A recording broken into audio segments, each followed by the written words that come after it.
Alright, slow down a little bit. And so I was thinking, I'm doing some research, reading these papers, and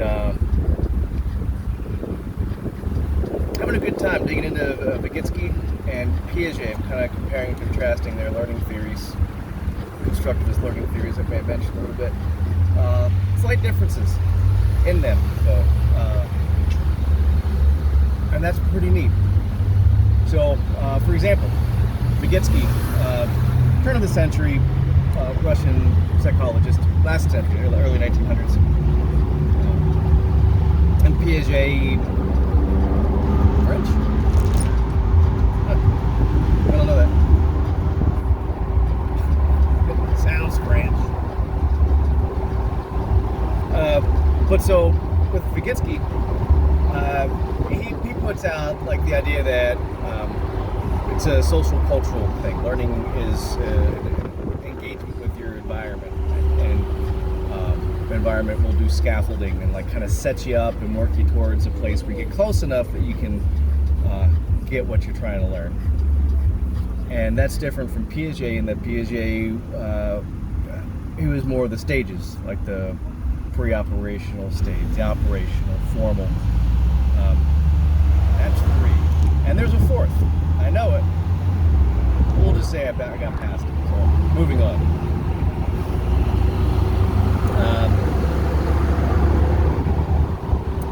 So with Husserl, so for example, going back to Vygotsky, Husserl's coming up in a minute.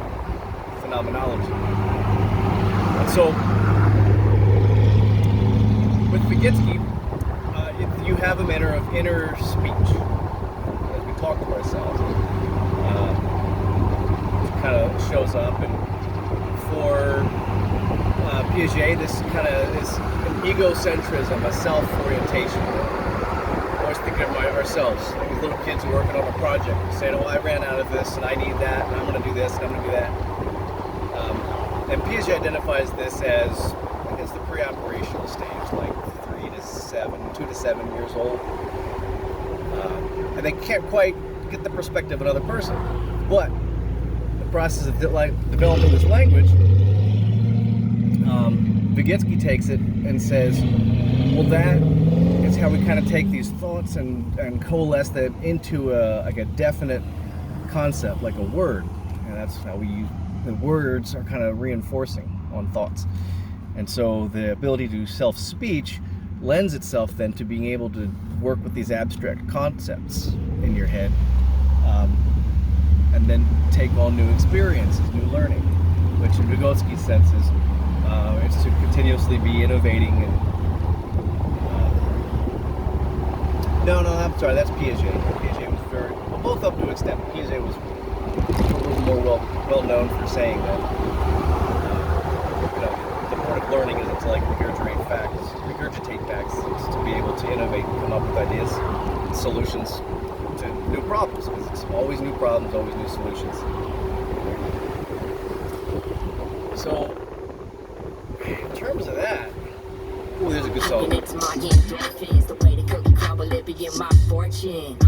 Who got that hit like that, y'all? Where the kids spit, you can bet I'm back now. Heavy on the granite, I commit, I crack down. Going out swinging till I dig in the last round. We go more, never less. Move toward more, the rapport in the set. My core never wipe as it'll get. My high top Nike in the flex. I record nothing nice about it. Back to Vygotsky's phenomenology.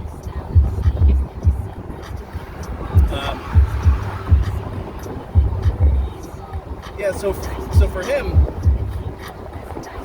there's this creativity that happens there, and thoughts and inner thoughts are an important part of interacting with your environment and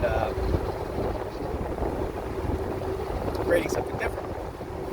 So that just got me thinking, like as I'm driving along, part of my training over the years, various things, I've learned how to be attentive. I've learned how to pay attention to a number of things at once. How to be able to pay a lot of attention despite a lot of distractions going on around you. One of our fun little exercises in the Marines, my specialty was Kim's Game. And I still haven't read this book by Rudyard Kipling, Kim. I think it's about like a kid who's a spy in British India 150 years ago. But part of it is that he's got to memorize a lot of stuff. And so one of the things we would do is we'd get a pile of like 10 items, and you had to memorize 5 different features of each of these, right?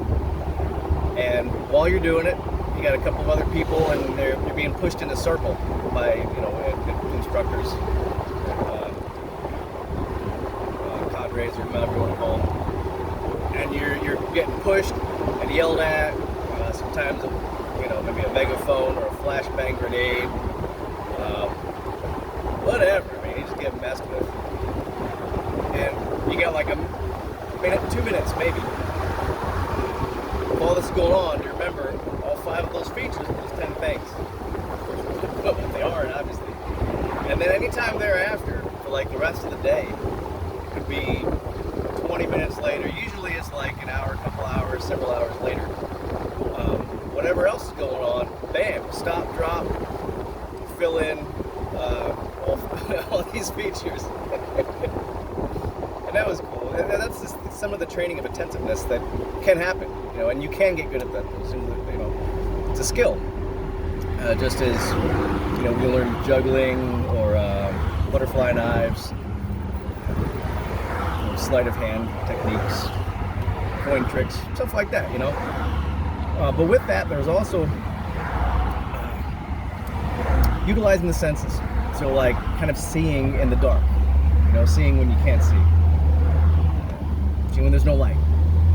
And I mention that because, say people are cruising around, we got a lot going on, attending to different things. And now, mind you, I can quite easily pay tight attention to one thing and then leave like this, my whole field of, peripheral vision is all taking stuff in, and I can jump to whatever I see there if I need to, but I'm not paying too close attention, just attending to it in general as it happens. But given that, say like while you're driving, you got people moving at different speeds, changing lanes, and you can pick that up. You can pick up on that. And they can also process that and say, what the fuck? This is all a whole bunch of extra. Why is someone speeding up and changing lanes just for the end result of someone speeding up and changing a lane? Nothing more. No gain. Zip zero. Zabba-dabba. Zabba-doo-doo-blah. Nothing. Oh, there's the Sonic. Get me in the ocean water. So by tending to all these different things, and I recognize that there can arise some degree of, say, this startle response, the reaction, the reflexes, leading into a sense of anxiety, physical response to these things, the unknown things, like fear is of the known, anxiety is of the unknown. And so I recognized as I was starting to pay too much attention and get a little too punchy, or froggy maybe, with my attention, I backed off a little bit. I said, nope, not gonna have feelings about this, not gonna let it take root anywhere, right? And I thought about, well, if that's visual, and some people think in images, they don't use words, they don't have the auditory, well, I guess externally, hallucination. I was reading a good paper on that too. But you've got people who think in images, people who think in verbs, words, ideas, concepts, and we can do both, but I think a lot of us tend to kind of go one way or the other, and I tend to be a verbal thinker. I have the ideas kind of bouncing around, and you can pay close attention to it. Or you can back off a little bit. You can let these thoughts kind of happen through and not get stuck on them. That's kind of the nature of meditation, is just learning how to So that's the line I was drawing. With verbal attentiveness, verbal attention, and multitasking, you've got a different process, a different experience from the visual ones. And so conceptually, let's say, look at how anxiety maybe startle reflexes, just the physical manifestations of startle.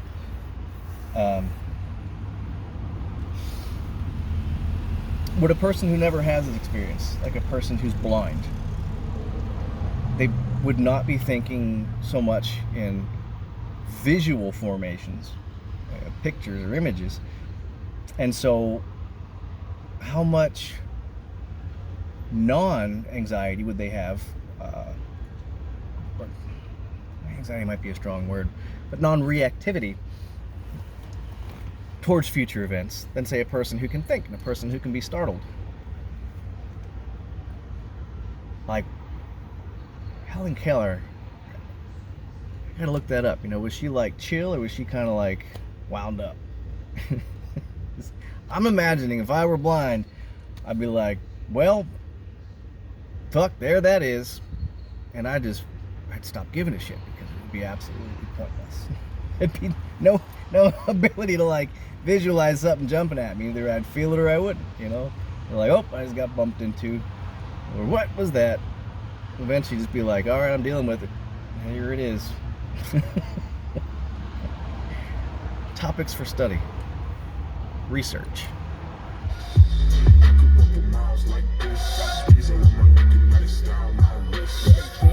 From the left side of the casino, getting green since nines on your Gino. Half Filipino, so they know my dad Lito. The young Leo, I grew up from a Bambino. Wait, I'm here for the praise again.